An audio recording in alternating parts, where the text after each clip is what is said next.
Camp NaNoWriMo, avril 2020, jours 8 et 9. Je n'ai rien écrit. Jour 8 et 9. Rien du tout. Jour 8 et 9. Jour 7, je vous confie un petit peu à quoi ressemblait mon quotidien, à quoi ressemblait mon métier, ma passion, ma vocation.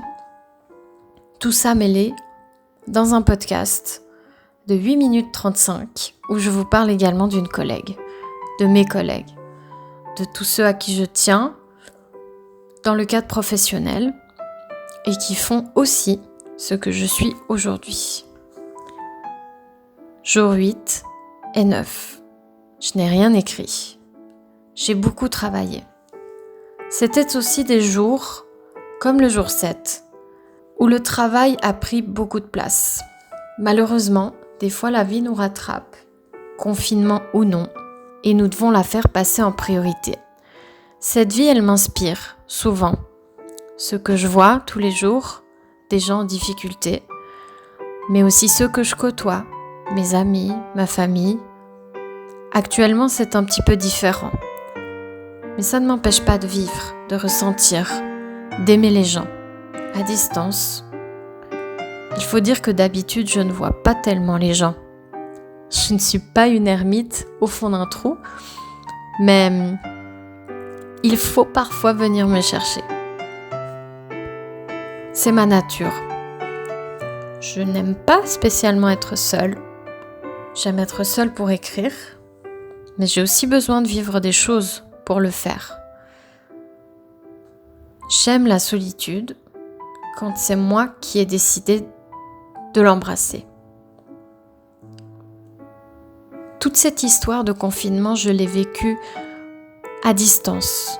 Il faut savoir qu'à Genève, nous ne sommes pas tout à fait confinés. Les mesures sont moins restrictives que dans les pays voisins. Tout de même, on fait confiance aux Genevois pour se conduire correctement. J'ai eu de la peine à créer, à m'évader au tout début de cette crise. Maintenant, ça va beaucoup mieux. Mais parfois, comme je l'ai dit, on doit faire passer la vie avant. Les moments avec chéri, les moments avec chatoune et chaton, les moments avec les proches au téléphone, les moments de course, les moments d'aide aux autres, les moments où je dois faire ce qu'il faut. Parfois, il faut écrire. J'en ai parlé, à plusieurs reprises d'ailleurs. Mais parfois, il faut aussi faire autre chose. Alors ces 2 derniers jours, hier involontairement, aujourd'hui volontairement, je n'ai pas écrit. Hier parce que j'étais trop fatiguée. Ça arrive à tout le monde, je reste humaine. Et c'est un journal de bord, alors je le dis. Et aujourd'hui, j'aurais pu essayer d'écrire. Sauf que j'avais 4 jours de retard sur mes journaux de bord sur YouTube. Vous n'êtes pas beaucoup à les voir, pour l'instant, mais j'ai envie de les mettre en ligne. J'ai envie de parler de tous ces jours. Même s'il y en a certains qui passent à la trappe, peut-être par la suite, je ne sais pas ce qu'il en sera. Mais pour l'instant, j'ai envie de me rappeler, aussi pour moi justement, de ce processus du camp NaNoWriMo avril 2020. Je sais qu'il est spécial. Pas forcément parce qu'il est lié à tout ce que nous vivons, mais aussi parce qu'il est lié à tout ce que nous vivons. Justement, parce que si tout cela n'était pas arrivé, alors je n'aurais peut-être pas abordé ce défi de la même manière. J'avais pourtant, il y a 2 mois en arrière, très envie de le faire et j'envisageais de le faire. Mais j'imagine que la situation aurait été beaucoup plus pénible à assumer avec toutes ces choses que je suis obligée de faire au quotidien et qui me prennent du temps sur l'écriture.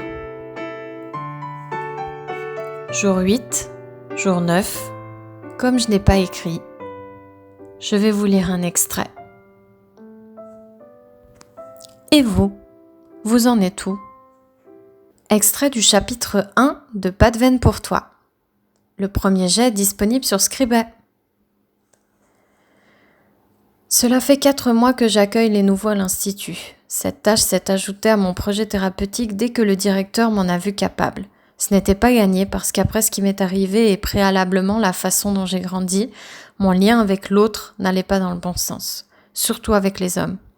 J'ai été étonnée de ma débrouillardise, mon aisance. Pour certains, il ne s'agit que de paroles récitées.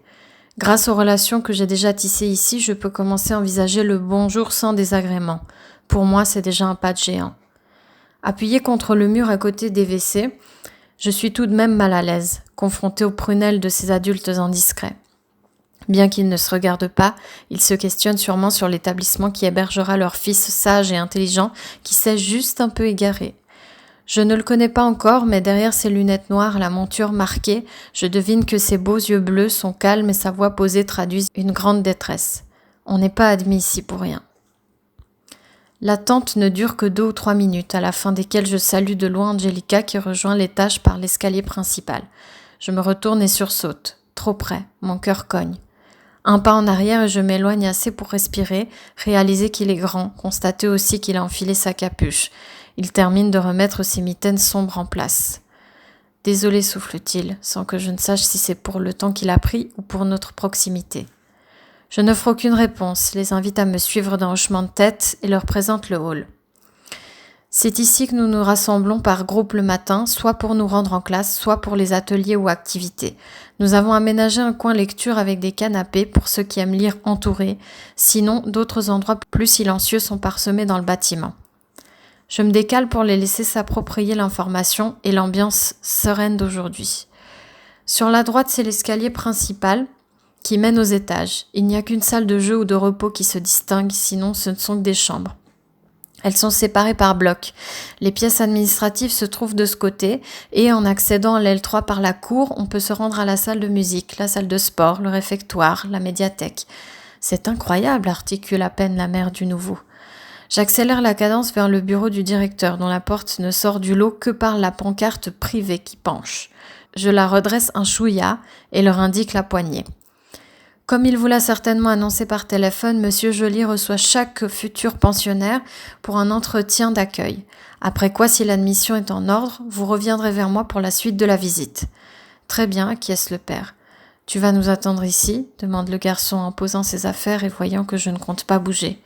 Je fais oui de la tête, n'argumente pas et frappe. Comme d'habitude, je m'attends à devoir rentrer, mais le directeur ouvre lui-même. La mère sourit, comme si le soulagement avait couru sur son visage, et semble contenir un certain enthousiasme que ni le père ni le jeune homme n'identifient. Monsieur Joly serre chaleureusement toutes les mains, me salue en se penchant en avant et invite le trio à entrer. Le nouveau me jette un dernier coup d'œil pas convaincu. Il ignore que ce n'est pas à moi qu'il va devoir s'accrocher. Je sais dès lors que j'ai 1 heure à attendre, 1 heure sans pouvoir bouger. Pour patienter, de l'étagère incrustée dans le mur en face du bureau, je sors La fille de papier de Guillaume Musso, dont je continue la lecture. Au fond, je savais que ce qu'elle faisait n'était pas normal, mais avant ma normalité c'était elle, alors je ne disais rien. Et il y a 1 année, lorsqu'ils ont reproduit une partie de ces gestes, j'ai pris peur. Cette fois j'avais la force de fuir, la conscience de réagir. C'est mon corps qui n'a pas bougé. J'ai subi ces traumatismes en silence, emprisonné mon esprit pour moins souffrir, laissé mes larmes dans le tiroir des souvenirs. Il n'y a qu'en face de moi-même que je savais pleurer. Les yeux des autres étaient trop cruels.